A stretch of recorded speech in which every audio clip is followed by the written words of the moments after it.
Bonjour YouTube et bonjour chers internautes et bienvenue au Manga Café pour ce nouvel épisode du Manga Café News avec encore des news croustilles fondantes et on va voir ça au sommaire d'aujourd'hui avec la fin du manga Aijin, un nouveau manga de Serena Oda, Burn the Witch bientôt disponible sur les chaînes câblées, la nouvelle création de Mamoru Oshii sur Crunchyroll, le nouveau manga de l'auteur de Demon Slayer, Jujutsu Kaisen en pause, et pour finir comme d'habitude les sorties manga du jour.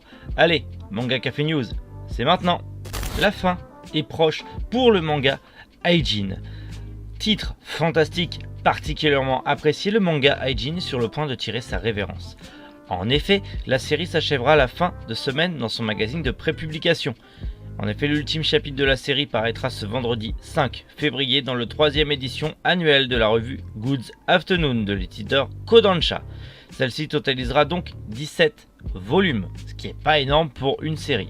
Voilà, donc je n'ai pas encore commencé Aijin, mais je dois bien avouer qu'il m'intéresse depuis un petit moment. Et ça se terminera avec le tome 17, donc c'est pas une série tout à fait longue, donc pas compliqué à compléter, assez rapide à faire.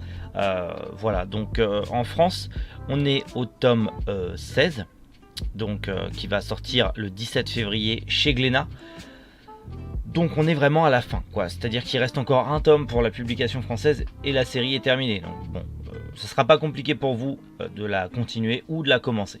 L'auteur que nous connaissons pour Kingdom of Knowledge, sa toute première série, Serena Oda fera son retour dès demain avec un second manga, cette fois publié chez l'éditeur Kodansha. Oh, c'est bizarre qu'ils changent d'éditeur tous comme ça. Ah la Shueisha. Oh. Autrefois publié dans le Young Jump de la Shueisha, la mangaka migre effectivement dans le Good Afternoon pour publier son nouveau titre, Rokudo Toshoki. La série sera lancée demain vendredi 5 février dans la 3e édition annuelle de la revue. Elle en fera la une, la couverture ayant déjà été dévoilée. La voici. Si vous voulez connaître cet auteur, vous avez de toute manière la série Kingdom of Knowledge qui est disponible chez Kana en 4 volumes si je ne dis pas de bêtises. Mais actuellement on a uniquement que les 2 premiers tomes. Voilà, c'est une série courte. À vous d'attiser votre curiosité pour cet auteur, mais ça montre encore une fois de plus ce que l'on dit tous sur les prépublications au Japon. Beaucoup d'auteurs ont tellement la pression avec la Shueisha parce qu'ils ont One Piece, ils ont les gros mangas, ils ont eu Demon Slayer, ils ont vraiment les gros titres. Ils ont Jujutsu Kaisen aussi, ils ont vraiment les gros titres. Du coup, tous les petits auteurs à côté ils se font écraser et Kodansha, contrairement à la Shueisha, ne met pas de pression sur ses auteurs et laisse ses auteurs libres parce que le but c'est que les auteurs s'éclatent à faire ce qu'ils aiment, et bien évidemment que la Shueisha va perdre à force tous les petits auteurs qui ont un potentiel de dingue parce que ils sont trop cons. Voilà, hein, c'est encore une preuve que beaucoup de gens qui sont chez la Shueisha, beaucoup d'auteurs qui sont sur la Shueisha partent chez Kodansha parce que l'herbe est plus verte ailleurs tout simplement. Et vous verrez que ça sera quand One Piece sera fini, ça sera la même chose pour beaucoup d'autres. Allez, on reste avec une œuvre de la Shueisha, Burn the Witch. Alors, Burn the Witch, l'anime était disponible sur Crunchyroll, mais là, l'anime va arriver sur la chaîne manga. C'est annoncé la diffusion de l'anime Burn the Witch ce dimanche 7 février à 21h10 en VOST FR. Si vous ne l'avez pas encore vu et vous avez accès à la chaîne manga, le 7 février à 21h10 vous aurez Burn the Witch. C'est pas long, il n'y a que 3 épisodes, hein, de toute manière c'est un one shot, mais voilà, vous l'aurez très prochainement. N'oubliez pas aussi que Burn the Witch va très bien sortir en manga très bientôt aux éditions Glénat. Voilà, le 17 février la publication française commence chez Glénat. Voilà, en espérant, comme je l'ai déjà dit, que Burn the Witch continue en animé avec d'autres saisons et que le manga continue, parce que clairement, Tite Kubo, déjà j'aime beaucoup l'univers de Bleach et ce qu'il crée autour de Bleach, et je pense, pour le peu que j'ai vu, pour l'OAV que j'ai vu, les 3 OAV, clairement il y a moyen de faire encore un excellent manga. On prie pour que l'univers étendu de Burn the Witch arrive. Mamoru Oshii, les plus nostalgiques d'entre vous se rappellent le papa de Ghost in the Shell et de Pat Labor. Oui, c'est lui. Eh bien, figurez-vous que Vlad's Love, la nouvelle création de Mamoru Oshii, est disponible en simulcast sur Crunchyroll.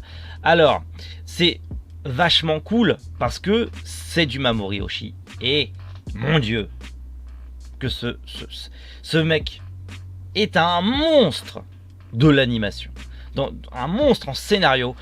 Ghost in the Shell. J'ai pas besoin de dire plus. Ghost in the Shell. Voilà.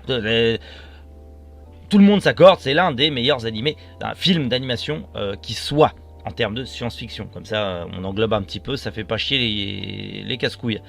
Mais voilà, le réalisateur de Ghost in the Shell, Pat Labor, ou encore du second film d'Urase Yatsura, pour cette série animée où le réalisateur en chef et superviseur Oshii a annoncé une comédie burlesque centrée sur 5 filles, dont une lycéenne et une vampire. Prévue en 12 épisodes de 24 minutes chacun, la série est réalisée par Jinju Nishimura, co-scénariste par Oshii et Kei Yamamura, et en chara-design par Kazunari Nagaki. Sa diffusion commencera ce mois-ci en simulcast en VOSTFR sur Crunchyroll. La série sera disponible sur la plateforme dans le monde entier, sauf en Asie. Voilà. Donc, si vous aimez Mamoru Oshii, alors c'est pas de la science-fiction à la Ghost in the Shell ou à la Pat Labor. Là, on part plus dans quelque chose de burlesque, d'assez... je pense pas que ce soit très ecchi, mais on va dire que c'est un slice of life burlesque dans un lycée lambda où il y a des vampires, des machins, des trucs. Mais c'est du Mamoru Oshii, donc je pense que ça va être extrêmement bien. Donc, si vous voulez vous éclater, bah allez-y sur Crunchyroll, ça sera bientôt disponible. Le prochain manga de Koyo Haru Gutage, eh ben ça sera une comédie romantique de science-fiction. On est très loin de l'univers traditionnel et mystique de Demon Slayer. Là on va aux antipodes, c'est de la science-fiction et de la comédie romantique. Est-ce que ça aura le succès de Demon Slayer? Faut voir, parce que des comédies romantiques, il y en a plein. Demon Slayer, ça ressortait un petit peu le mythe des chasseurs de démons un peu classe avec des sabres assez samouraïs. L'animation était très belle, ce qui a monté le truc, mais ça ressortait un petit peu les mangas des années 80, début 90, où c'était des mecs qui tranchaient des démons à coups de sabre. Il y en a eu des tonnes. Voilà. Ça ressortait un peu le truc. À voir si ce nouveau manga, on lui souhaite bien évidemment que ce nouveau manga ait autant de succès que Kimetsu no Yaiba. Comme d'habitude, vous le savez, affaire à suivre. JJ Akutami est malheureusement tombé subitement malade et ça va donc mettre la pause du manga Jujutsu Kaisen. Normalement, si tout va bien, Jujutsu Kaisen devrait revenir assez rapidement dans le Weekly Shonen Jump numéro 11 de cette année. On souhaite quand même tous les rétablissements à l'auteur parce que malgré tout, son manga fait des vues incroyables, ça monte. Il monte clairement dans le palier des meilleurs mangas, des meilleurs animés. Malheureusement, c'est aussi le revers de la médaille, c'est que derrière, la Shueisha va mettre une pression monstre pour que tout sorte à temps.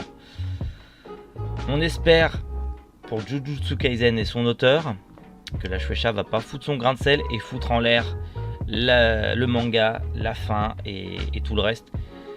Courage, monsieur Akutami, et à bientôt pour les prochains tomes de Jujutsu Kaisen, qu'il faudrait que je commence, un de ces quatre, ça serait pas mal. Allez, vous les attendiez, elles sont là, les sorties manga du jour qui sont uniquement aux éditions Kana aujourd'hui. Avec le 2e tome de Héroïne malgré moi, le 8e tome de Irrésistible, le 6e et le 7e tome de Jardin secret, le 1er tome de Love Fragrance, le 12e tome de Love Beloved Live Bid Live Lift, le 5e tome de Sexy Coldplay Doll, le 15 et le 16e tome de Slam Dunk Star Edition, le 10e tome de So Charming, le 9e tome de Tale of Wedding Ring et le 3e tome de Ça reste entre nous.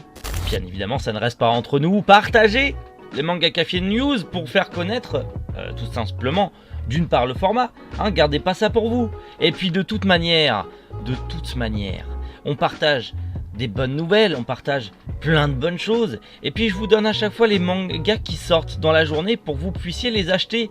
Certains d'entre vous ont suivi mes conseils et ont acheté Sahara chez Doki Doki. Merci de votre confiance.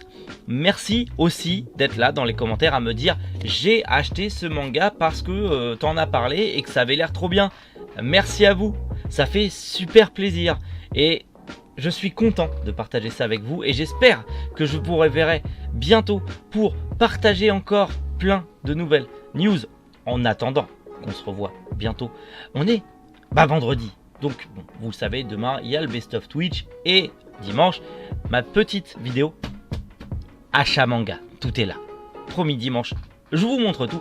La Mangatech va bien se remplir parce que j'ai craqué le budget achat manga, un peu trop même, j'ai un peu trop craqué.